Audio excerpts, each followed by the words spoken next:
Hello friends, அடிக்கிற வெயிலுக்கு தண்ணி மட்டும் குடித்தா பத்தாதுங்க. இந்த மாதிரி நிறைய ஃப்ரூட்ஸு காய்கள் நிறைய எடுத்துக்கணும். தண்ணி சத்து இருக்கிற காய்கள் நிறைய சாப்பிட்ணும். அப்போ தான் இந்த வெயிலேருந்து நம்மளை நாமே காப்பாற்றிக்க முடியும்.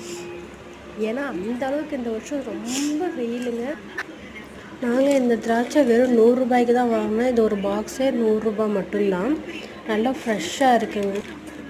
அதுலேயும் இந்த கிரேப்ஸோட விதையிலேருந்து நிறைய மெடிசன்ஸ் தயாரிக்கிறாங்க அப்படின்னு சொன்னாங்க. அதனால் கிரேப்ஸ் நிறையா வாங்கி சாப்பிடுங்க.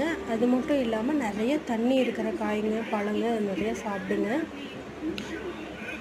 Stay healthy. Bye friends.